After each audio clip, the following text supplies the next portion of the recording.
사람은 어려움을 만나면 자신도 모르게 눈앞에 있는 문제를 가장 크게 바라봅니다.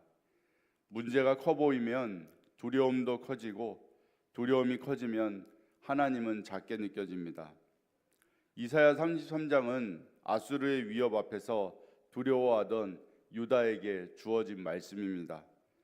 그러나 하나님께서는 유다에게 단순히 두려워하지 말라고만 말씀하지 않으시고 무엇을 바라보아야 하는지를 가르쳐 주십니다.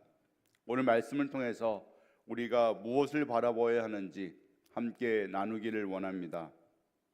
먼저 하나님을 기다리는 사람이 되어야 합니다. 1절은 아수르를 향한 말씀으로 시작합니다. 아수르는 다른 나라를 약탈하면서도 자신은 약탈당하지 않을 것처럼 행동했습니다. 그러나 하나님께서는 그들의 악행이 결국 자신에게 돌아올 것이라고 말씀하십니다.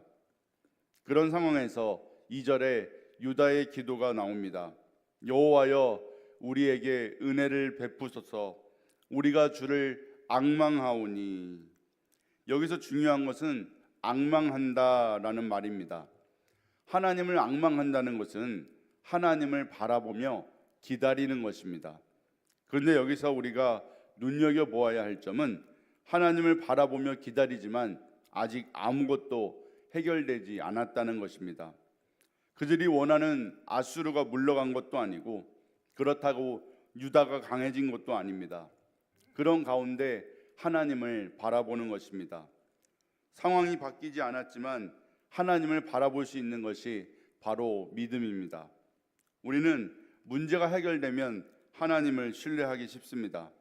하지만 하나님께서 원하시는 믿음은 문제가 해결되지 않은 순간에도 하나님을 신뢰하는 것입니다. 사실 기다리는 것이 가장 어렵습니다. 내가 무엇인가 할 수 있다면 차라리 마음이 편합니다. 그런데 내가 아무것도 할 수 없고 하나님만 바라봐야 하는 상황이 된다면 마음이 조급해집니다. 그래서 우리는 기도하면서도 자꾸 내가 할 방법을 찾습니다.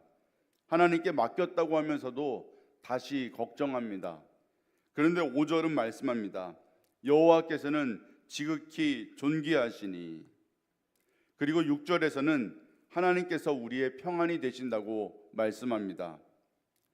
하나님께서 우리의 평안이 되신다는 것은 문제가 없어진다는 뜻이 아닙니다.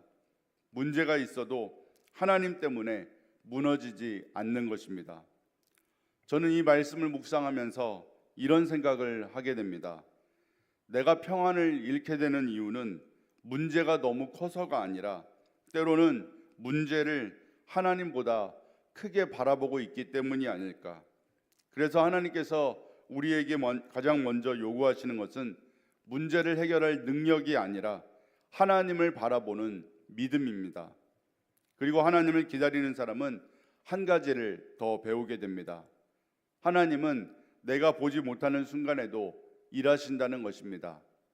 그래서 7절부터는 상황이 더 어려워지는 것처럼 보이지만 바로 그 자리에서 하나님의 역사가 시작됩니다. 둘째, 하나님께서 일하실 것을 믿어야 합니다. 7절부터 유다의 현실이 아주 어둡게 나타납니다. 평화를 위해 보냈던 사신들이 슬피 울고 길은 황폐해지고 땅은 쇠약해집니다. 유다가 기대했던 평화가 깨지고 모든 것이 무너지는 것처럼 보입니다.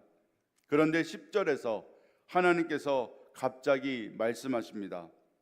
여호와께서 이르시되 내가 이제 일어나며. 사람의 눈에는 아무것도 일어나지 않는 것처럼 보이지만 하나님께서는 이제 내가 일어나겠다라고 말씀을 하십니다. 이것이 우리에게 큰 위로가 됩니다. 우리는 하나님께서 일하시는 것이 보여야 믿을 수 있다고 생각합니다. 그러나 믿음은 내가 하나님의 일을 보는 것에서 시작하는 것이 아니라 보이지 않아도 하나님께서 일하고 계심을 믿는 것입니다. 그래서 13절에서 하나님은 말씀하십니다. 너희 먼 데 있는 자들아 내가 행한 것을 들으라. 너희 가까이에 있는 자들아 나의 권능을 알라. 이 말씀은 유다의 시선을 돌리는 말씀입니다. 그들은 아수르가 무엇을 하는지만 바라보고 있었습니다. 아수르의 군대를 보고 아수르의 힘을 보고 아수르가 무너뜨린 나라들을 보았습니다. 그러니 두려울 수밖에 없습니다. 그런데 하나님께서는 말씀하십니다. 이제 내가 무엇을 하는지 보라. 우리도 똑같습니다. 문제가 생기면 문제만 바라봅니다. 사람 때문에 힘들면 그 사람만 생각합니다. 앞날이 걱정되면 아직 일어나지 않은 일까지 걱정합니다. 그러다 보면 하나님보다 문제가 더 크게 보입니다. 그러나 믿음은 문제가 작아지는 것이 아닙니다. 하나님이 더 크게 보이는 것입니다. 그래서 15절에서 16절은 하나님을 의지하는 사람이 하나님 안에서 안전함을 누리는 모습을 보여줍니다. 그에게 하나님은 피난처가 되십니다. 여기서 중요한 것은 하나님을 믿는 사람에게 어려움이 없다는 것이 아닙니다. 어려움 가운데서 하나님이 그 사람의 피난처가 되어주신다는 겁니다. 그래서 이 시간 우리 자신에게 이런 질문을 하게 됩니다. 나는 힘들 때 어디로 피하고 있는가?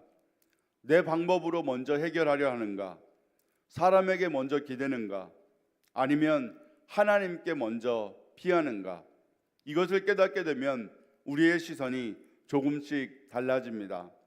그리고 17절부터는 마침내 우리가 바라봐야 할 분이 누구인지 분명해집니다. 셋째, 하나님이 나의 왕이심을 믿어야 합니다. 17절은 이렇게 말씀합니다. 내 눈은 왕을 그의 아름다운 가운데서 보며.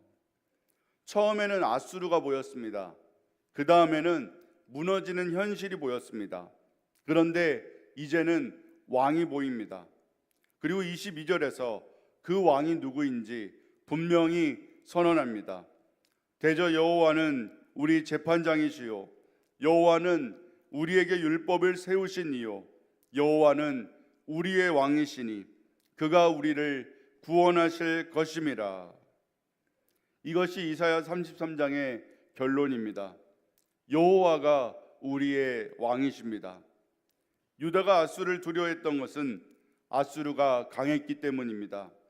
그러나 더 근본적인 문제는 아수르가 하나님보다 더 크게 보였다는 것입니다.